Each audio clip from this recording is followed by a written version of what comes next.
so another year of both a third-party impact or a schismatic impact would be 1968.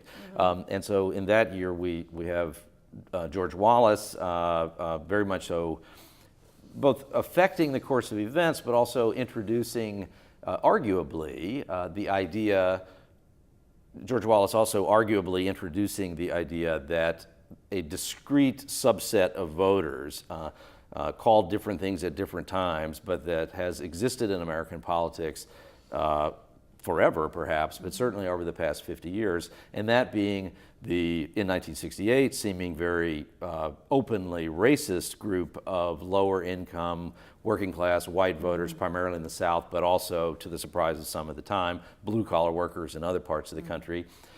As the years have gone by, that constituency has not had the explicit racial overtone that it had when it was organizing in the 1960s, but still a traceable group of voters expressing a certain kind of economic anxiety, worry in the face of big demographic changes. Like in the 60s, the demographic change was simply the way we were reordering the treatment of the people who were already here, and to some degree some immigration. Now demographic change is driven more by outsiders coming in.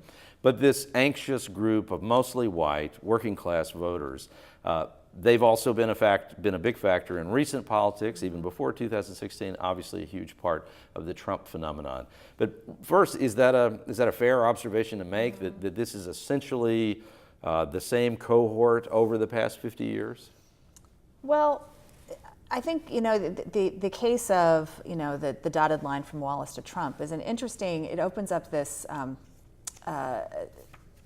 what it reminds us of is that pivotal political moments or political electoral moments don't always happen on election day.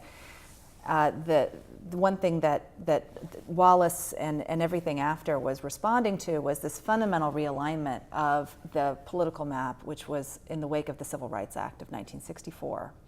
When the solidly Democratic South, the white South, gradually, not immediately, but gradually over time, and starting with inroads as early as 1966, the Republican Party starts winning elections in the South.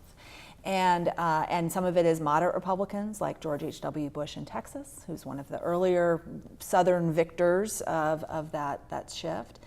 But it is increasingly over time either Democrats who had been staunch supporters of segregation switching parties. Strom Thurmond comes to mind as an example of that. And you have this racial reordering of society. The thing that makes, and I think it has been so difficult to talk about this phenomenon and kind of is it race, is it economics?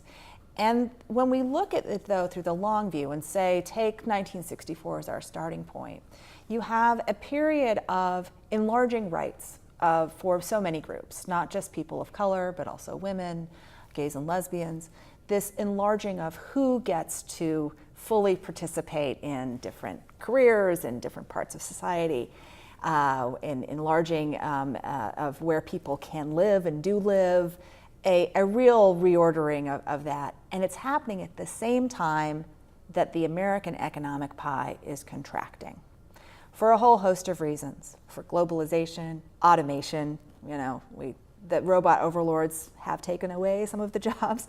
And because as that pie shrinks, and now you have more people able to get a piece of that pie, if you were somebody who was advantaged under the old system, you're seeing opportunity slip away, and you're seeing people who don't look like you now competing for these opportunities.